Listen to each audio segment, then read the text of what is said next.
Welcome to the No Limit Selling Podcast, where industry leaders share their advice on how you can become better, stronger, faster. Hey everyone, welcome to another episode of the No Limit Selling Podcast. And today we're going to be talking human beings, leadership, sales, and I am convinced that there's a better version of you in there, and our guest is going to help you find it. Welcome to the show, Todd Dewett. Hey, how are you? Love the name. I am excellent. So give us like the 411 on who you are.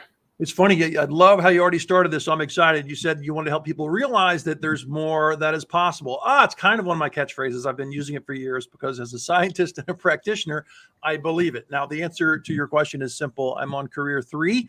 Round 1 was big box consulting, Andersen and Ernst and Young. Loved it, learned a ton, realized most importantly, I wanted to study business from a different place. So I got a PhD at Texas A&M in organizational behavior and landed at a school in Ohio that I miss and loved a lot called Wright State University, where I taught MBA students for a decade and was briefly a dean over the MBA program. Is that what caused the hair loss? Yeah, man, absolutely. Going for a PhD and then trying to get tenure, forget about it. Absolutely correct. Good on you. You know this as well as I do. Life has its own plan. It doesn't matter how much you plan. So after being really successful, early tenure for life, all that, I decided to go for career 3 because I had to make a choice about where to spend my time. And these days I live in Houston, Texas for family and business reasons. And I write books and give speeches and make a lot of courses for LinkedIn. Love that. So we're going to actually delve into that. But let's define leadership first. What's your definition of leadership? Then I'll throw my one out there and let's kind of dig into that that'll set the frame for our conversation. Sure. I love it. I change a little bit here and there over time, but basically it's a positive use of influence to achieve some valuable goal that's shared by you and others. That's my simple definition. Love it. And my definition would be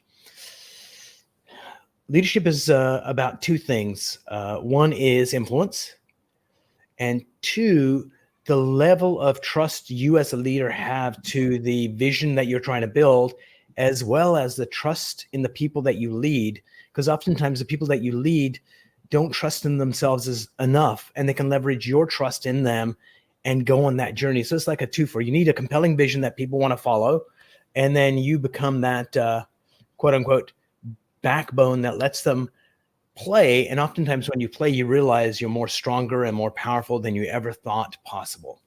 I love that definition. I think we're on the same page. You're talking about trusting in others. You're making it a mutual almost definition. And I would restate part of what you said because I loved it. I would say it's not just about using influence correctly to achieve useful things. It's about being great to others, developing others, and developing the trust and rapport to help all of us take a step forward, not just chasing goals and profits, but becoming better human beings. I think there's a holistic vibe in yours that I liked a lot. Yeah. And I think ultimately at the end of the day, it's about the people we lead and ourselves. When we become the most authentic version of ourselves, flaws and all, is the most powerful version of who we are. And that has a gravitas and a gravity that helps you attract the right people to go on the journey with you. And oftentimes we have this facade that we put up that I am more amazing or more clever, or in my case, I think I'm funnier than I actually am, which is happens. Absolutely happens. I mean, you're just singing to the choir here. You talk about authenticity. I've been writing about authenticity for years. You talk about being vulnerable and using your mistakes and learning from them. I've got books dedicated to that. I love to hear you say that, because the reason I got focused on those topics as core to understanding success in careers and teams and leadership is because they're fairly universal experiences that we wish we could embrace, that we know have positive impacts on individual, group, and org performance, but we avoid because we're scared of them. We don't want to look incompetent. We don't want to look imperfect. And I've spent many years just taking what you said as common sense and convincing people for whom it's not common sense as they're busy and stressed out at work, and trying to convince them that you're human and that's okay. Let's use that to accelerate your learning. Yeah, absolutely. And I think part of the problem is that there's lots of great universities out there, and they teach us a lot of stuff about strategy and philosophy and the things we need to do, but there aren't enough courses on Human 101 And it seems like a frivolous thing to do, but I think it's the most important thing to do, because if you don't know who you are, you don't have a starting place. If you don't have a starting place, by definition, you're lost. Do people that don't know the starting place build amazing companies and successful lives? Absolutely. But people that do, they change the world. Yeah, they can. Umar, I think that I'm surprised we haven't met yet as much as we share a philosophy. I have to tell you, I've got kids, so I care about this not just as a practitioner who tries to help professionals, but as a parent and as a human. We're not awesome. I'll just say it that way. We're not awesome at K through 12 education in the US, and we've got lots of data to prove that that's true. And one of the foundational problems is just what you said. We know that communication skills, self-awareness, what it means to build meaningful relationships are defining concepts for people's future career success across vocations, period. But we spend very, very little time trying to help young people understand what those concepts are and to engage them effectively so we can help them later. That's an opportunity. Absolutely. And I think, I often wonder what would happen if we got a group of really smart people to go in a room for 2 days and just say, okay, there is no legacy. How do we rebuild high school? Like, what do you want to do? And Todd says, well, we got to teach them about humans. It's like, okay, anybody who likes that crazy idea, go hang out with Todd and go figure that out and just reimagine what it could be, because what's happening right now is broken. Well, there's no doubt it's broken. The data is very, very clear about that. I'm not an comparative education expert per se, but the data are pretty clear. We're mediocre in some places, poor in others, great in very, very few areas. And that's unfortunate. But when you just look around at what we're doing, we're getting great at creating technology that has potential. Say the smartphone is the obvious example. But then we use it in ways that don't add to us, but on the net basis kind of really distract us and make us less productive. I remember during the 90s, you're old enough to remember this as well. They were talking a lot about the desktop revolution and how a computer in everyone's hands was going to make us all so much more productive and connected too. We did get more connected in some ways that are productive, and many, think of online modern trolls, that are not productive at all. And in general, productivity took a hit because the same tools that allow us to connect allow us to get distracted and do things other than be kind to each other and do good work. So it's kind of a wash. Tech hasn't been the revolution in relationships that we thought it was going to be yet. And at the same time, I think Match.com has a pretty damn good track record of marriages. And so in some ways, it creates the chaos that you speak of. And then in certain areas, it does shine, or it's just become the new bar. Instead of going to a bar, you go to an app. And so let's talk leadership. So I was working for a company, doing these seminars around the country, and I just started doing my stuff, not their stuff. Don't tell them. And one of the things was, I said, okay, think about a leader you admire, and it could have been like a parent or Abe Lincoln or whoever. And what are the attributes that make them a great leader? And there's like maybe 50 people in the room, and they all start sharing what they think is a trait to be a good leader, attribute.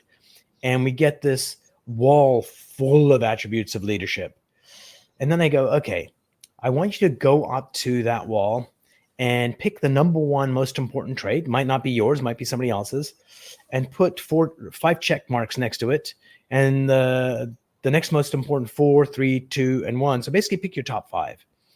And everybody does it. And here was the interesting part. No matter where in the country I went, from Dublin, Virginia, which is like a blue collar kind of town, people with maybe a high school education, to PhDs or Silicon Valley, the list of the top 5 attributes was always the same, no matter who the group was. So we have a good sense of what that is as a group, of what leadership is. And Todd, why are there so few good leaders? It's funny. I used to say that the evidence, and I think the common sense tells us that leadership is important. It's a noble endeavor, much like teaching, but it has a very real impact. Humans who have control in some pretty powerful ways, when you'll show up, when you'll leave, what you'll do in between, over other humans. You have an opportunity to lift someone up in a magical kind of way, to make them see that more is possible and feel some sense of purpose and contribution in life, some belonging for real. And you have the same opportunity at the same time to make someone feel less than, not included, and ugly about their life. That's a powerful statement. So I've often said, and I mean this, laugh if you want to, Umar, I've often said it's such a powerful role. Why don't you have to be licensed to do that? If you want to be a psychologist, you need a license. You have to take the exam. You want to be a dentist, you got to be certified. You want to sell lemonade at a stand in your neighborhood as a 10-year-old, you're going to have to get permission from the city, some sort of license. But you can lead, even though leadership is so potent the way I just described. You can lead if you just have a pulse and a name and someone says, I appoint you leader. To me, that's kind of scary. I think we can do better in vetting the candidates, and not just from their track record, their personality and so on, but their understanding of the body of knowledge. Why do so few people know about the 5 you consistently identify, which I'm sure overlap with my top ideas as well? And the answer is they've never been asked to study it. And then I tell people, we need a license, don't you think? A certification, something? That's how important it is. And they laugh at me and they say things like, I don't know how you do that. It's really more art than science. There's no body of knowledge. And I politely say, well, there's a little bit of art, of course, because every individual is different, and how you apply the concepts that we know is going to vary across people. But don't tell me there's not a body of knowledge. There's 100 years of org science piled up, and it accelerates every few years. We know the body of knowledge. And I was a professor in organizational behavior. I can quote you the research. So it's fun to share that with people. You're wrong, respectively. You're wrong. There is a body of knowledge, and you can become competent in understanding how it applies to you and your team if you'll put in the time. Yeah. And then, so I agree. There is a place you can get a license to be a leader, and it's called the Armed Forces. Yeah, there you go. But even if you look at their leadership, there are like shining stars amongst their myths that are true leaders, that are legendary, that do amazing things. And then you have leaders that are like pretty mediocre. And that always kind of got me to question that, hey, are they really good at creating leaders? Absolutely. Are they really good at creating amazing, shining stars? Not as much. So what do you think is that missing element? It's got to be the person that's going through the training that determines how well they do. So what do you think are the traits of someone that has the ability to become like one of those shining stars that either starts a new industry or, saves a continent from enslavement? Yeah.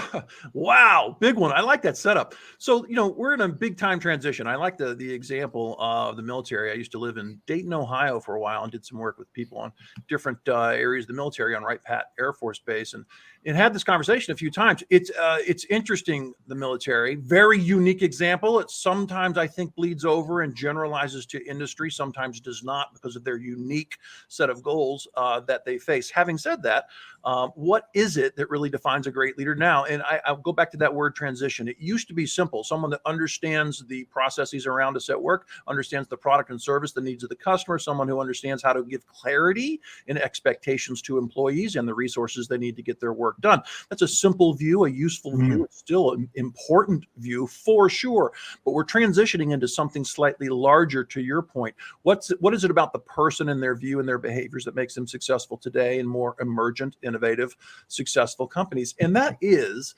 really caring about others, understanding others as much as yourself, putting relationships front and center to simple short-term, mid-term, long-term goals. I'm not trying to say that we all have to become certified psychologists. We do all have to get past just thinking about processes and profits and goals to think about motivations and motives, conflict, communication, different learning styles, long-term developmental needs and goals, aspirations. Are people feeling purpose? Am I doing something to connect them to purpose? So a leader who does that is more insightful inwardly, is more vulnerable and insightful and thoughtful outwardly to build trust and rapport. Trust used to come just by looking at a person and saying they have lots of knowledge and authority, and I trust them because of their track record demonstrating competence. That is now really a small, useful, but small definition. On top of that, it's not just competence. We've got to show people awareness, people skills. I value the development of myself and others. The modern leader rarely is just an expert. They are a meaningful, inquiring person about themselves and others on an individual level. All right, Todd, let's play a game. And the game we're going to play is you're going to give a leadership tip that somebody could use right now, implement, say, this will make me a better leader. And then I'll do one, and let's keep on going till we run out or we get a nosebleed. We get a nosebleed. We're going to do this all day. I love it. So a great tip for leaders. Here's one. I got a million. Manage outcomes, not process. And this feeds into a lot of things I was just talking about. The idea is very simple. We very often want to get things done right by over-managing, by micromanaging, by looking over shoulders. The truth is adults don't want to be treated like 6-year-olds who need a helicopter parent. You give great expectations and the tools to do the job, and then you do the hard thing. You step back and let people do it, because oftentimes, not always, sometimes there's safety concerns and what have you, but oftentimes there's many ways to skin a cat. You let them find the way that works for them, because if you get the outcomes that you defined as the goals we care about, then you're not going to care a whole lot about their specific idiosyncratic approach to getting the work done. You only intervene in that process when you start seeing problems, conflicts, outcomes you did not want. Outcomes, manage the outcomes, not process. I love that. So I really believe in a philosophy of better. And if we have that lens of, we did something amazing, how could we do it better? An answer pops up. If something went wrong, how could we do that better? If it's not so much the philosophy of we need to be number one or we always get it right. It's like always having that lens of how we do better. I think that kind of culture in an organization leads to learning and leads to improvement. And it also kind of reduces a bit of the ego. Well, I mean, I'm going to comment on yours. That's interesting, because I think this is fascinating. Big part of what I do, actually. A lot of people readily acknowledge we need to do better. We can do better. More is possible. Call it creativity, innovation, change, process improvement, all the related ideas. The truth is, people espouse its obvious value, these ideas. But then engaging them is a whole nother deal. So the question then becomes, what is it in a certain team about their members, especially about their leader, that makes them actually embrace these behaviors, not just signal that they're valuable, but then not embrace them? And it gets into a lot of modern answers. And one of them is psychological safety. The idea is simple. The leader who is vulnerable and people oriented in the way I've been ranting for 5 minutes is more likely to have people feel trust and comfort enough to do the things you're talking about, engage in creating more, doing things differently and better. So you really have to talk about not just what those goals are for getting better, but are we doing the people related things that make people want to go engage that behavior? Yeah, love that. The one of the things I suggest leaders do is be like the KGB, the old KGB, and have a dossier on each one of your people on the leadership team, but in a good way. So, for example, Todd, like what really motivates Todd? And it's like, oh, what really motivates Todd is getting the job done. So that's something that's really useful for me to know. And whoever's going to take my job, which might end up being Todd actually, so they know what drives Todd. They know that, okay, this is his personality type. They know that this is what Todd's ambitions are. And basically, building that over time gives you a couple of things. Number one, it lets you know, if I want the best out of Todd, this is how I do it. Number two, it just lets Todd know the people that you're leading do the same thing. And it's not to be intrusive, but it's to be of the highest service as a leader to the people that you lead, to know who they are and how to get the best performance out of them. You know, it's funny. I really like you talking about what I would call individual differences. All of us have different motivations, needs, interests, et cetera. Individual differences, big chunk of org behavior. And it's funny because a lot of leaders really do get lost in that mentality of, you know, I read about it, I thought about it, I've done it once before. I now know the answer to XYZ situation. And the next time I see it, I'll apply the same solution, which may not fit at all because different people are involved in different situations. Oh, yeah. I mean, you're on the money. Step one of laying a foundation for an effective team is realizing that if we're lucky, we'll find synergy. But that's not because we're all the same. It's because the leader will endeavor, and eventually the teammates will endeavor, to understand how we're different. People talk about, hey, it's good to be human at work and authentic. They kind of mean it, but they're usually just thinking about themselves. So when I rephrase it and I go, the truth is we're all ridiculously different. That guy's about knowledge acquisition. That person is really driven by opportunities and promotion. We're all different. It's not good or bad. It's just different. And sometimes that makes people nervous because they think they don't have unique individual solutions for all those differences. And the truth is, no one leadership rule equally applies to everyone. So what? The more you just kind of do this and a lot more of this and get to know who they are and what motivates them, the more you find a unique unique, tailored version of the ideas you read about or tried before that would work for that unique person. You're on the money talking about trying to be more tailored because we're all different. All right. So what's another idea from you for leadership? How about this one? This comes out of my latest book. It's called Dancing with Monsters. Candor, not just kindness. And the reason I put those together, Mars, because a lot of people want to talk about kindness and positivity and how it's important as opposed to toxic relationships, toxic cultures. A lot of people talk about candor and why it's important and we need more of it.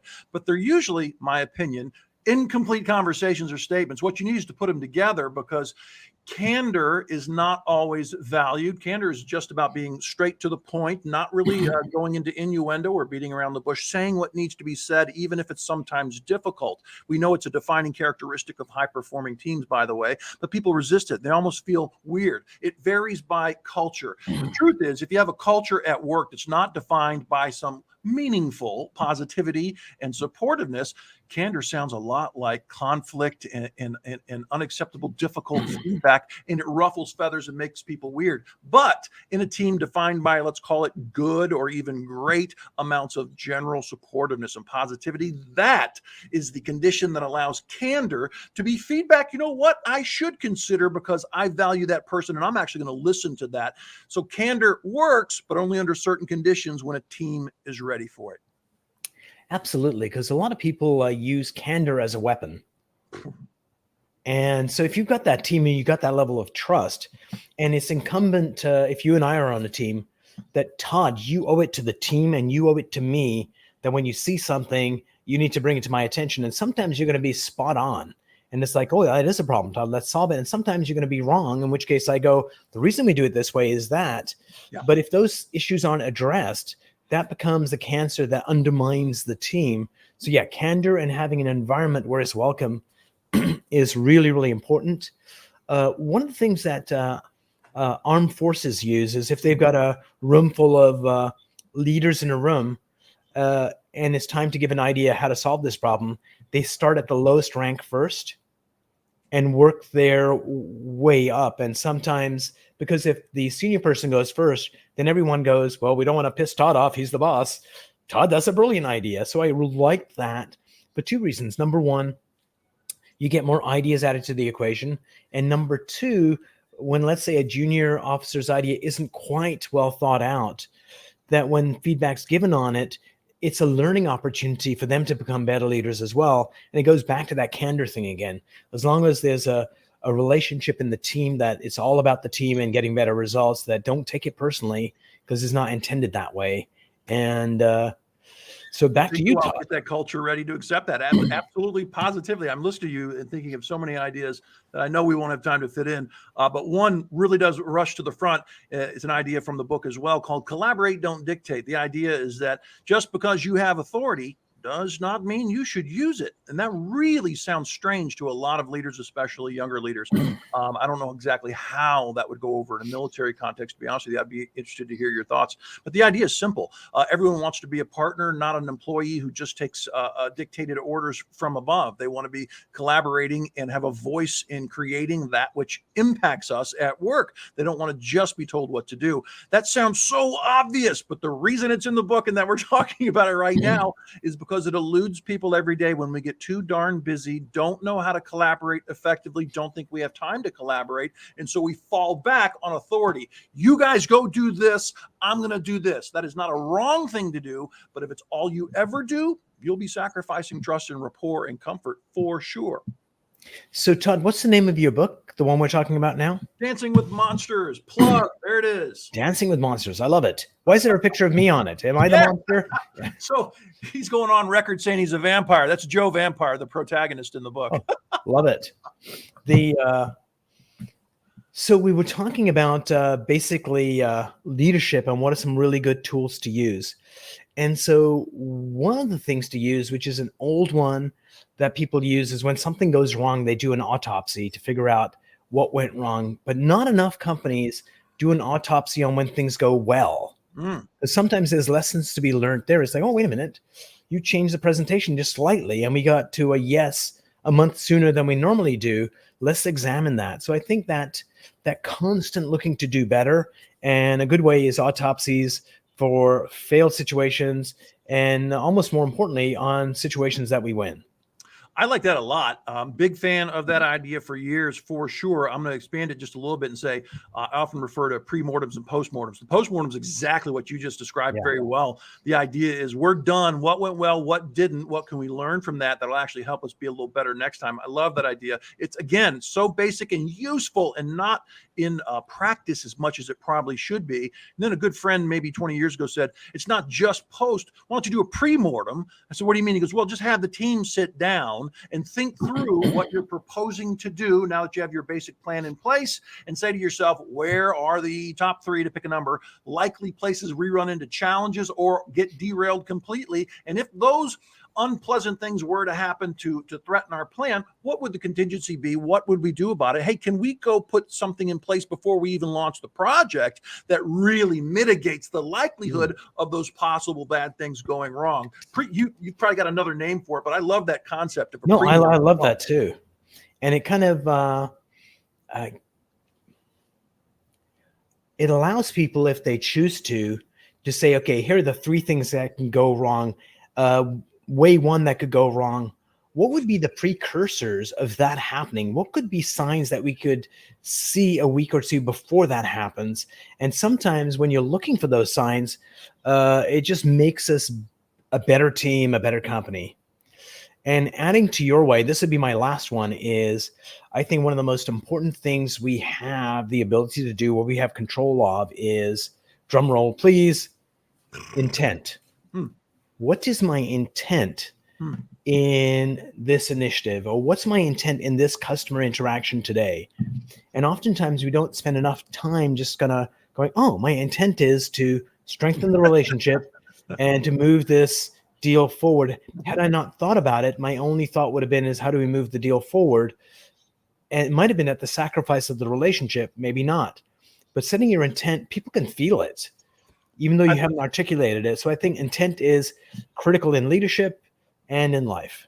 I think it's a spectacular idea. It reminds me of the old maxim, question your assumptions. Wait a minute, I'm moving forward today. It's Wednesday. I'm doing stuff. But wait a minute, why am I doing this? What's the intent, whether it's a conversation or something I'm creating for a client? What's the intent? I think that's a spectacular statement. Great thing to keep in your pocket for any leader. And it reminds me a little of the one I'll offer as my last one, which is be the change, not the boss. Again, I stuck this one in my top 5 for this book.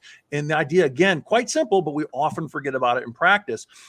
Be the change, not the boss. You can tell people you value A, B, and C, right? Or you can show them in your behaviors every day. What we know about behavioral learning, what we know about vicarious learning, is that when people observe you, when they're not directly interacting with you, but they're watching you, for example, deal with someone else on the team or someone else in the org, they learn so much deeper and faster because they have no risk in the game. They're not involved in the interaction. They're just observing the interaction. So I love to remind people, stop espousing what you believe in and what you think we're supposed to be chasing and doing as a team, and start showing us with your behaviors every day. Leaders model the way. It's the most powerful type of influence they have.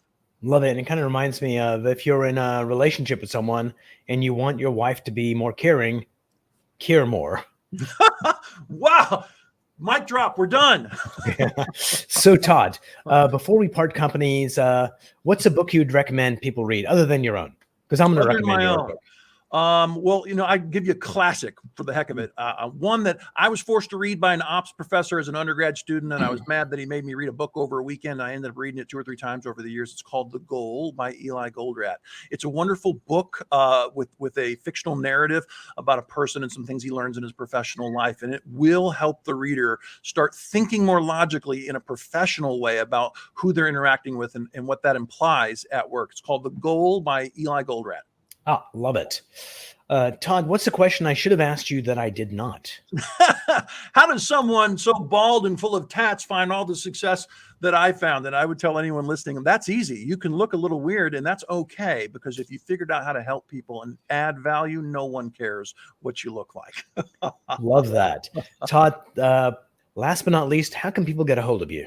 Oh, thanks for asking. My home on the net is drdewett.com. That's DRDEWETT.com. And I'm the only Todd Dewett you'll find on LinkedIn. So feel free and reach out and connect. I'd love to say hi. All right, Todd, we're going to do an outro, then stay online. We'll have a chat out the post show. Be right with you.